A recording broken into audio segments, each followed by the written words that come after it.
ASEAN Dailies. First and the foremost news from Southeast Asia.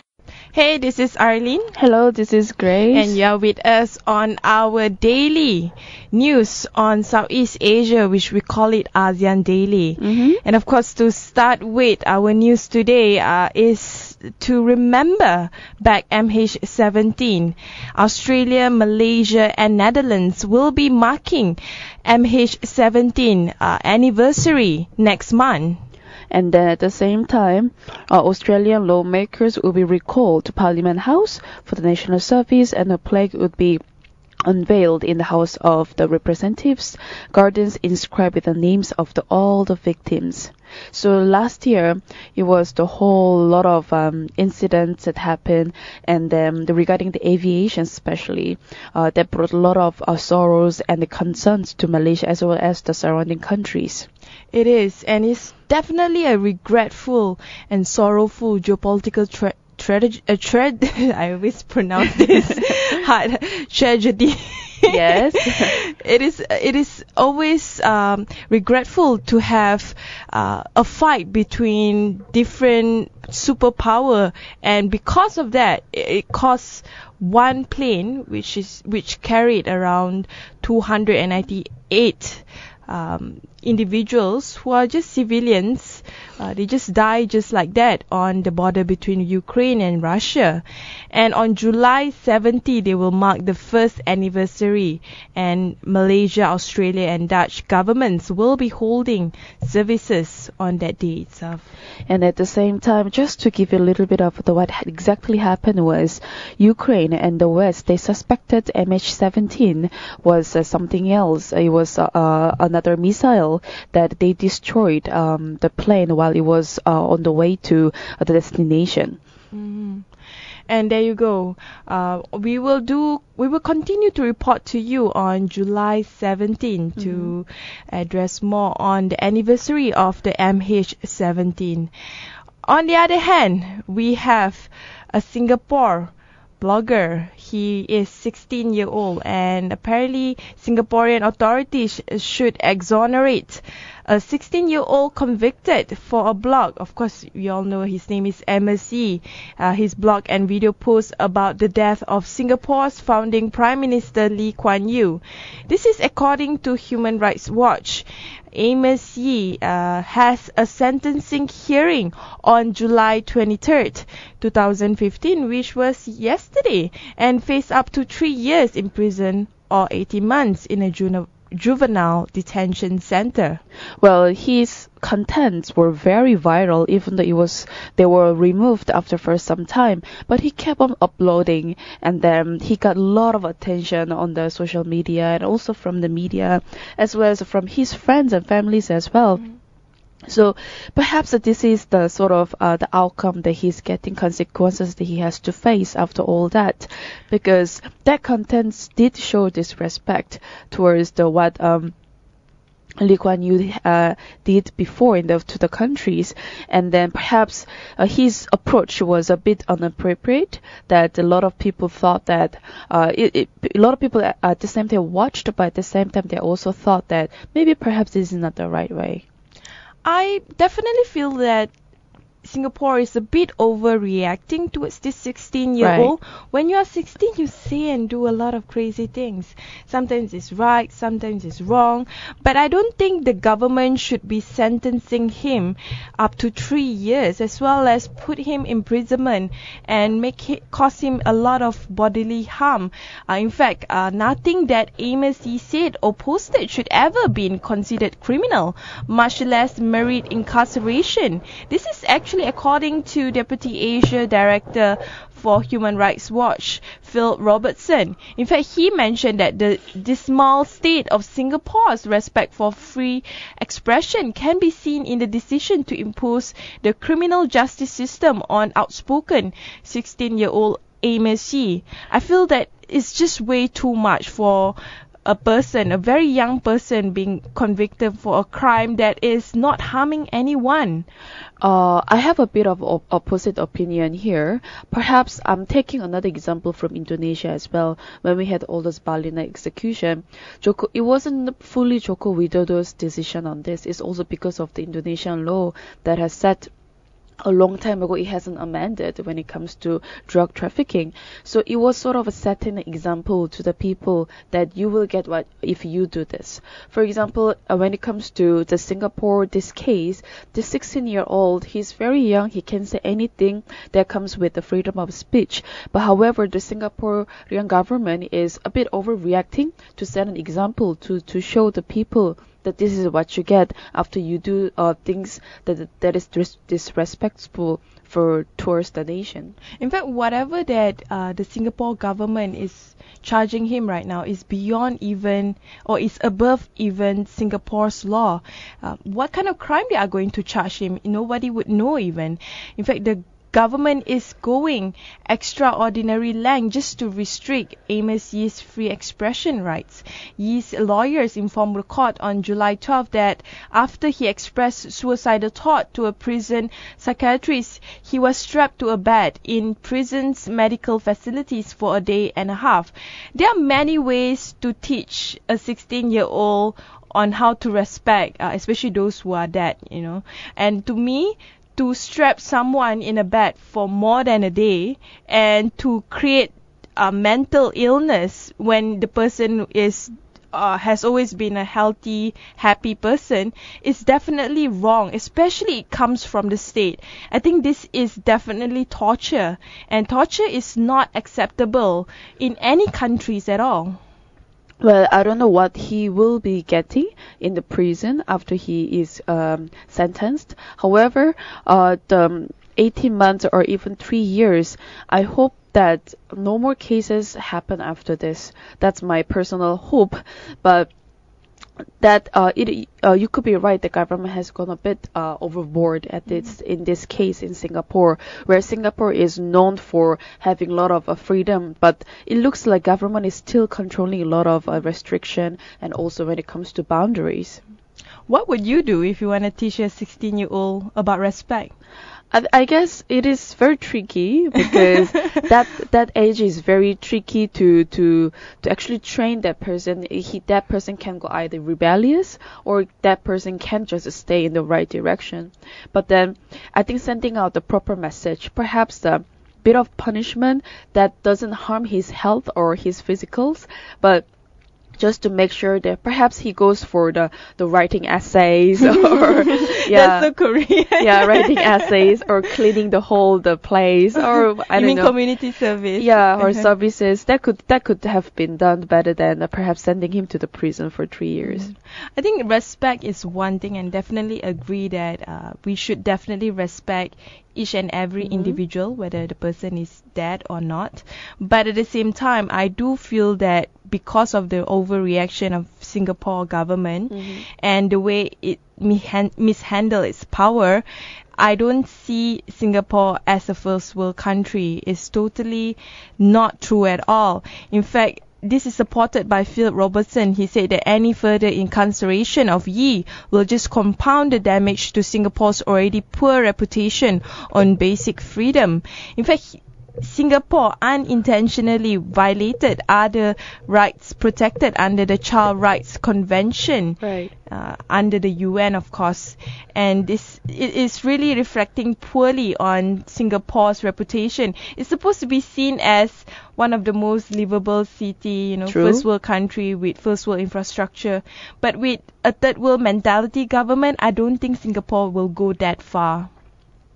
On the other hand, talking about governments, do you know that in Algeria, people are protesting against their government by eating food in the daytime? How is that so? I guess this is regarding the line of the fasting season. And then during Ramadan, they are protesting against what they are saying is a persecution of people who refuse to observe the religious fast. And The stories like this is been going around in Algeria as well as in Malaysia even, and then apparently they call this gathering to denounce the inquisition and also persecution of citizens who, because of their beliefs, refused to observe the fast, and also about the 300 people in the northern region of Algeria have joined a public lunch during Ramadan to protest against this That's thing. very brave. Yeah. And I salute them, because in Malaysia, I don't think people would do that, especially openly. And especially religion is a sensitive topic in this country. Very. But one thing that a lot of people need to know, that the Berbers and the Kabylie are known for a more secular outlook in general than Algeria's majority Arabs, and have had a historical tense relationship with Algeria's government. So I'm kind of interested to know more about these two tribes. They seem to be more secular, and they seem to be able to do whatever they want, but they still are very much faithful to Islam. They do. They are. And then I'm sure they have been practicing what they believe in their own religion's sake. But when it comes to this demonstration as well as to sort of protest, it is very interesting news, in fact. I wonder how Malaysian will react to this, especially Malaysia ulama. Would they see the Berbers and the Kabylie as, those people who are not religious enough, or would they? Because in Malaysia, we also have a similar ban against eating public feasting during fasting month. In fact, I mean, the recent story, especially it was yesterday, where the story of students that was being he was being sort of warned by the teacher in a very derogatory manner. Mm-hmm. That you should eat it in the toilet or in the corner where nobody can see. Yeah. It's getting worse and worse in Malaysia. But it's also getting worse and worse in China, but on the opposite end, in fact. China is banning Ramadan fasting in mainly Muslim region. And that's another story.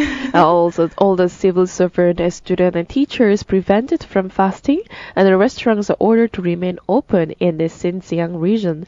So, China is not a Muslim major country. It is a Buddhist country where it's actually more like a free thinker because of communism. Mm-hmm. Majority of them do not really have any religion. Right. Mm-hmm. So when it comes to Muslim, the religion itself, they're just a minority in the huge gigantic country in China. And then just to practice this Ramadan fasting, it is banned and it is even restricted that you're not supposed to do it. And most Muslims are required to fast from dawn to dusk, right? But then the China's ruling Communist Party is officially atheist and for years has restricted the practice, especially in Xinjiang, and it's the home to mostly Muslim minority group. Yeah, and Muslim minority group is called Uyghur or Uyghur minority. They are distinct, especially in their facial feature. They look more Central Asian than Chinese, and they even have their own language. They are majority of them are Muslim, if not all, and to them they don't really fit into the Han Chinese I would say ideal. Right. And because of that, the Chinese government want to somehow create a new version of Uyghur in a way that they can absorb into the majority Chinese population, and this is wrong because of that they want the Uyghur to be as atheistic as possible. And what we are seeing right now is officials in the region were telling the Uyghur community during Ramadan they cannot engage in fasting, vigils, or other religious activities. And this was actually written according to a local government website report of a meeting this week. This is very interesting. When it comes to religion, it always seems to be disturbing some kind of system in the government, and the government wants to forcefully sort of stop or restrict some the religious group, and that happened in the Myanmar, China, and even in Singapore, Indonesia as well. But the Ramadan season is such a big a month. It's one of the biggest month for Muslim people, and that by doing this from the China government, it's sort of showing the disrespect towards a certain religious group where they really just want to quietly or want to practice their own religion, whereas in China is already restricted. Yes. And because of that, you mentioned about Myanmar. I want to go to Myanmar as well. This is also regarding on religion. Apparently, Myanmar Buddhist group wants Islamic veil to be banned in schools. This is somehow similar to the case of France, although Myanmar is taking a step backward, maybe much more than France, in a way that Buddhist nationalists, the Mabata, are urging Myanmar government to prohibit students from wearing the burqa in public school, saying criminals have used the Islamic veil to escape the authorities. That's another wow. It's quite surprising because there are Muslim group and a lot of different groups in the Myanmar, and the Buddhist group is one of the quite cruel and also violent group in Myanmar, so to say, and then they are the one who want the Islamic veil ban in the schools, and one of them, one of the biggest hardline Buddhist group, Mabata, in the country, made a recommendation, and they also want the ban on the slaughter of animals during the Islamic holiday as well. And the demands were the part of the list of 10 points, also called the more Buddhist education, and also for the reporting of the crimes by non-Buddhist to Mabata Central Committee. And it seems like somehow the Burmese government is ignoring the Mabata demands, just like Malaysian government is somehow ignoring Perkasa demand. They are very rightist extreme group, and reaffirm its commitment to ensure government-supported secular education where children of all faiths are welcome to learn the same classroom. But I hope that this will go on further in time to come, because seems like the right wings in Southeast Asia are definitely controlling the voices in among the governments here. And that worries all the citizens out there in the Southeast Asia, because we are heading towards to achieve the one ASEAN and in the ASEAN way, but each country is behaving independently in their own ways to control its own nations. And there we go. Where is the ASEAN? Where is the ASEAN sort of touch and all in the Southeast Asia, where Myanmar, Singapore, even China, even though China is not in a part of ASEAN, still it's a surrounding country, or it will sooner or after it will affect all the other countries as well, because China is one of the gigantic countries around the world. And in Myanmar, even though it seems to be opening for welcoming all these foreign investors to come economically, however, when it comes to political or religious part, it's still like it's going backwards. It seems so, and it's really worrying for us in Malaysia as well as in other parts of Southeast Asia. We'll take one short break. When we return, we'll continue news about ASEAN as well as the economic and business aspect of Southeast Asia.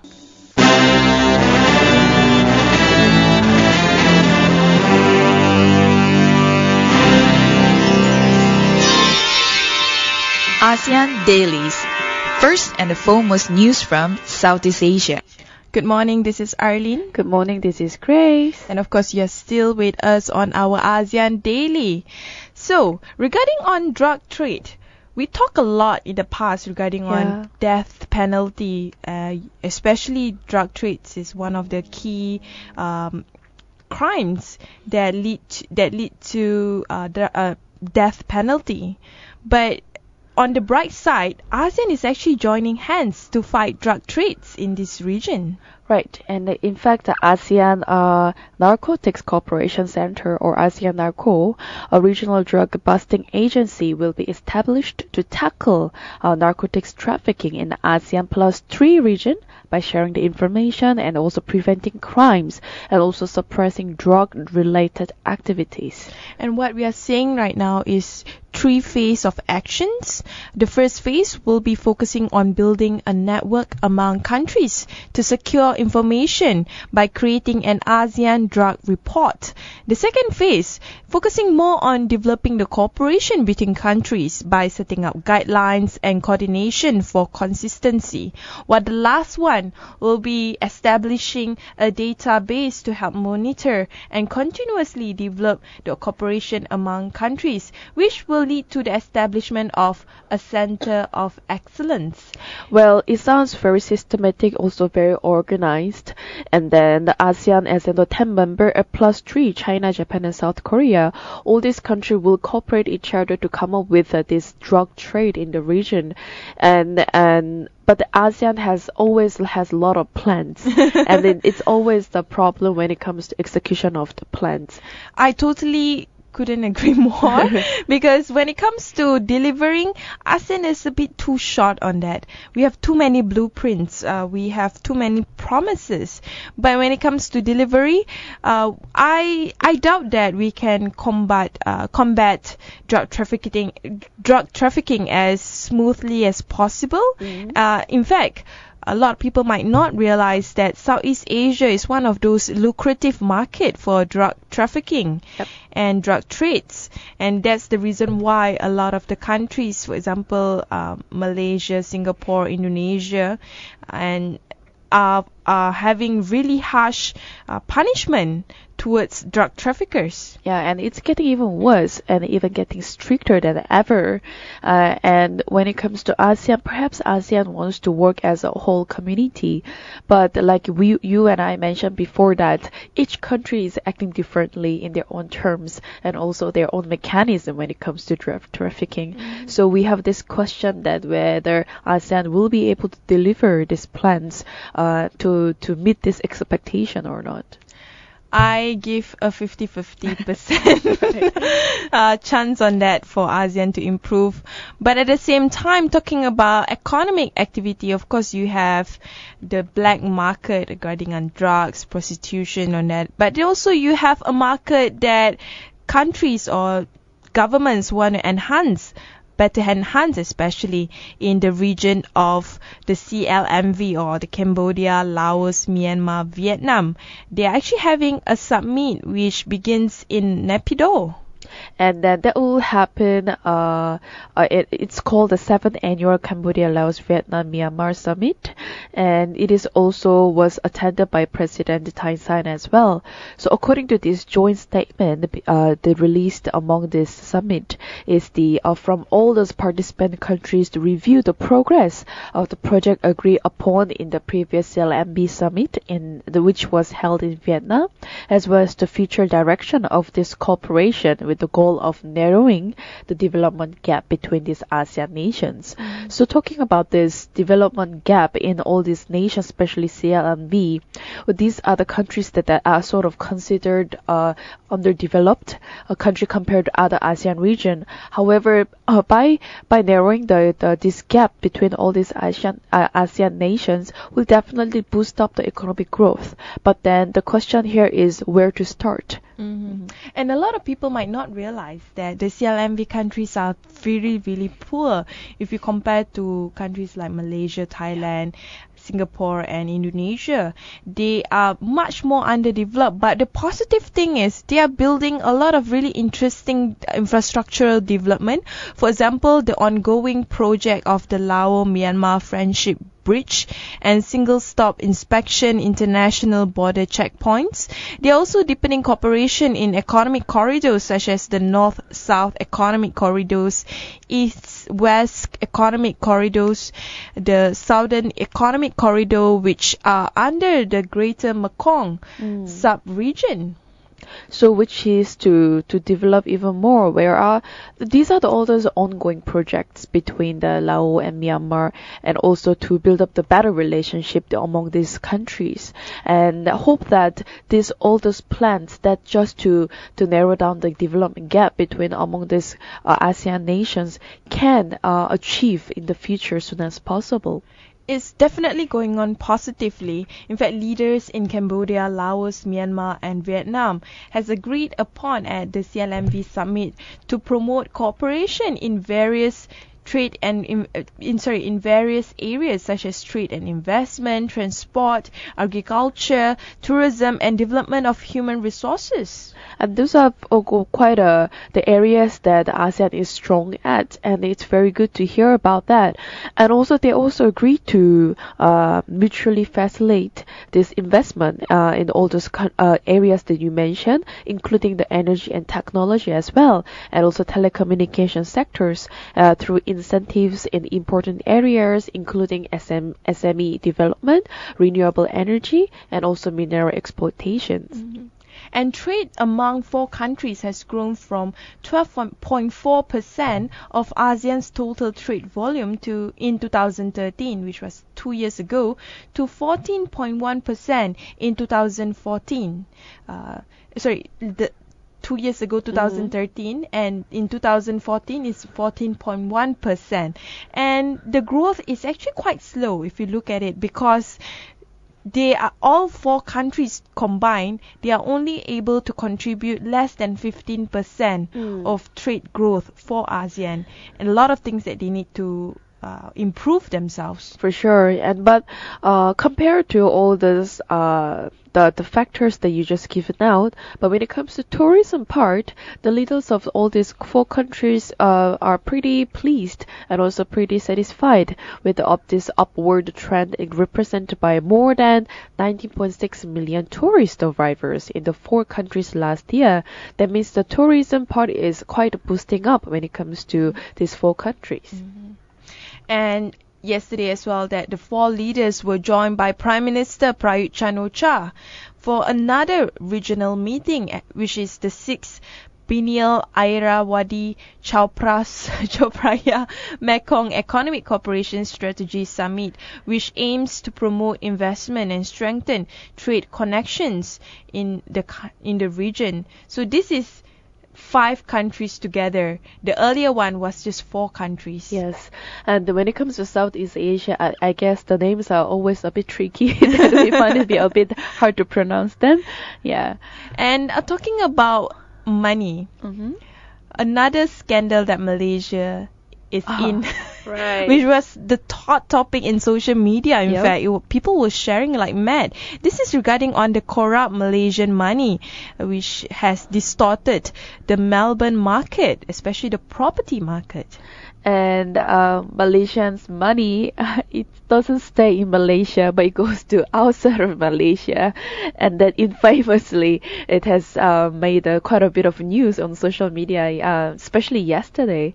So what happened was, just to give a little bit of a story, is the sale of a Dudley House near Monash University, and the coalfield has been linked with the corrupt Malaysian officials who allegedly intentionally paid 20% over the asking price.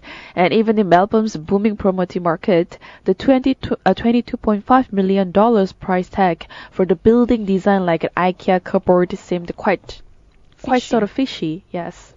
I definitely think that it is fishy. And in fact, I really love their investigative journalism. Right. By them following a complex money trail, Fairfax Media identified Melbourne developers Chris Dimitrios and Peter Mills, along with 2 mysterious Malaysian businessmen, Yusuf Ghani and Ahmad Azizi. By the way, they have a Datuk title in front as well, who appear to be using Australia as a money laundering hub. In fact, according to confidential documents, it was Datuk Azizi's Porsche loving son, Erwan, who facilitated the deal via a network of contracts connected to a multi-billion-dollar Malaysian government institution called MARA. Wow. And then they already have established a certain the institutions already. And then when it comes to Malaysia, where the wealth and the political connections go hand in hand, Azizis have funds to invest in the multi-million-dollar Australian property development, and also to contract to pull off the remarkable deal. The sale of this development to the Malaysian government at the massive markup. So what happened was these Malaysians they use the money in Melbourne in Australia, but in a very corrupted manner that the people are questioning why did they even go to Australia even from the first place? What's the attraction when it comes to property in Australia? They think that they can follow the same kind of method of artificially scale up the price of a house in Australia, like how they do it probably in Southeast Asia or in Malaysia. But the reality is the laws in Australia is really, really tight. People will know if you are overpricing your house. In Malaysia, you have houses that are priced at extremely high, and it's just a cardboard box size or looking house. And I really salute Australian government and Australian authorities in handling this manner. I really hope that the culprit can be caught soon.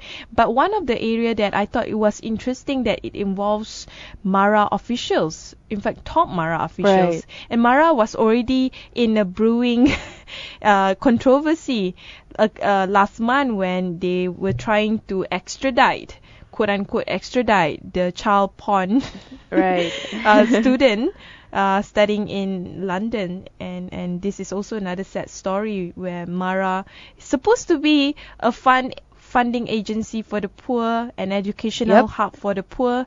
Now it's being used as a corrupted investment tool for the rich. So that's another pretty much a sad news coming from Malaysia to other country. And again, Malaysia is famous for a wrong reason again. Anyway, we'll take one short break. When we return, we will continue with our socio-cultural affairs stories.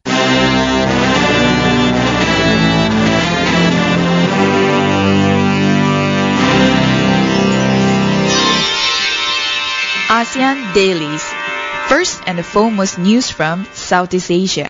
Hey, this is Arlene. And hi, this is Grace. And you're with us on the social cultural aspect of Southeast Asia. But before that, I want to ask you, do you love Taylor Swift? I like her as a personal. But you don't like her music? Music is not bad. It's quite up to the mainstream music. But I like her personality when it comes to the music industry, as in just she has very strong characteristics. Yeah. In fact, her leadership quality is shown in the recent time where she wrote a Tumblr post called "To Apple Love Taylor," where she make a point that she will not put her music in the Apple Store because Apple will be Apple actually do not charge. In fact, they would give three free trial months of services, which it will not compensate the labels for the music extreme.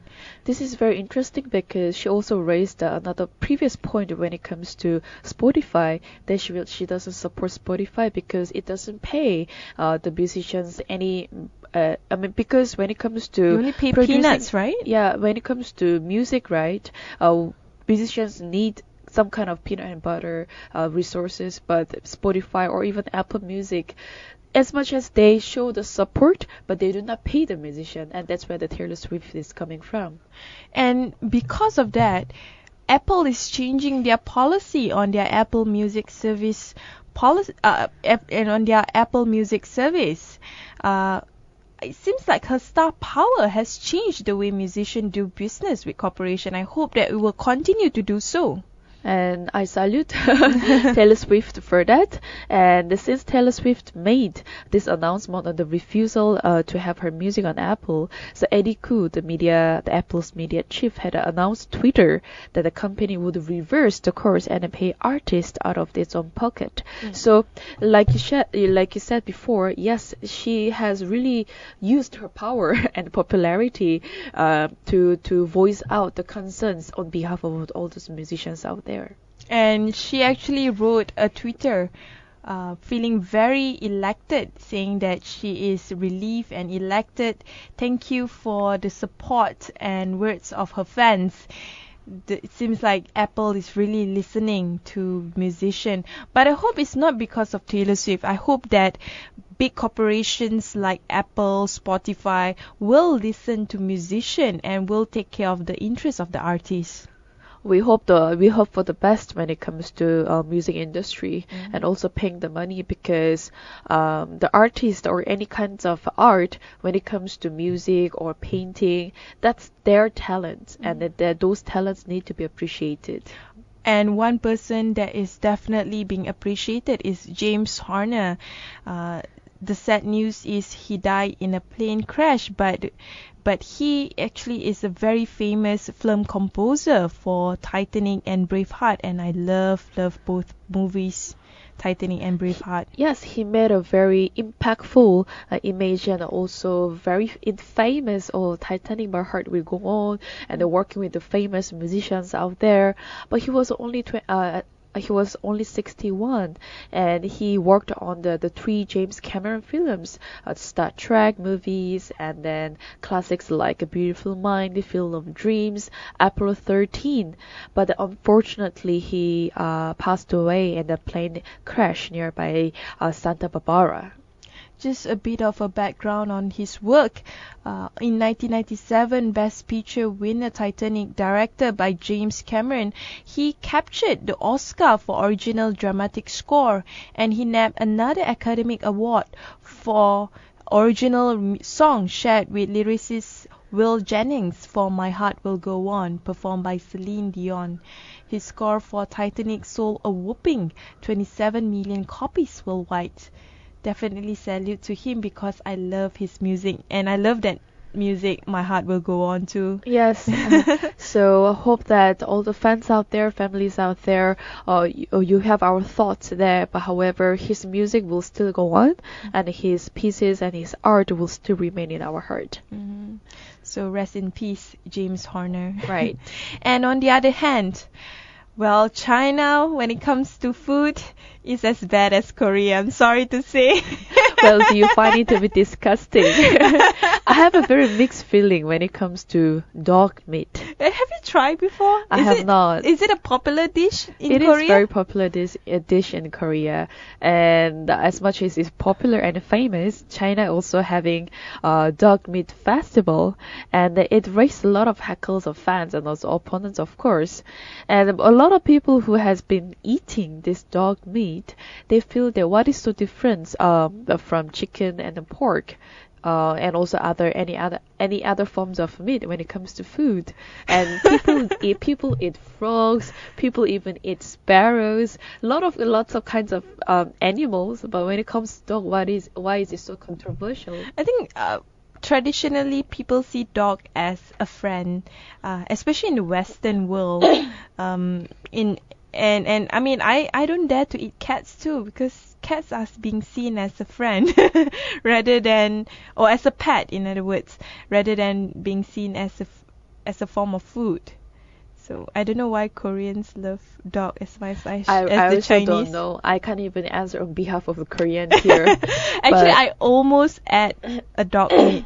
Oh, you have? When I was in China, but at the very last minute I decided not to go into the shop, because I just feel like I don't think I can eat it, thinking about how cute a puppy is.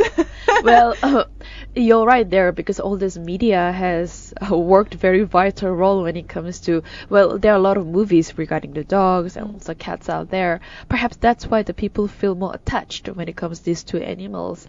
And when they're on the table or on your food table, of course you cannot simply just eat it, because of all the sentimental values that you have been attaching to. And the article that you shared is really interesting, because it seems like those who are not in favor of dog meat, they come from middle class China, or the Chinese who are a bit more well educated, well off. It seems more like a class and cultural war rather than it's about ethics. Because you're right, I mean, that what's the difference between eating dog and eating chicken or pigs, right? Yep. So at the end of the day, I think it's mainly a cultural and class war. And also it's the background, because when it comes to cow or beef, right, people do have their own sentimental values that is sort of attachment to the cows, but at the end it comes to the table again. So there goes. Perhaps I can agree with these Chinese people. At the same time, I don't want to agree at the same time. Anyway, that's the end of our ASEAN Daily. We will continue with our next show where we discuss on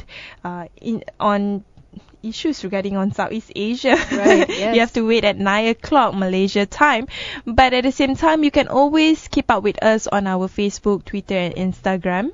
And also, don't forget to visit our website, DrianASEAN.com. And where you're on the go, do download the TuneIn app and listen to us at DrianASEAN.com.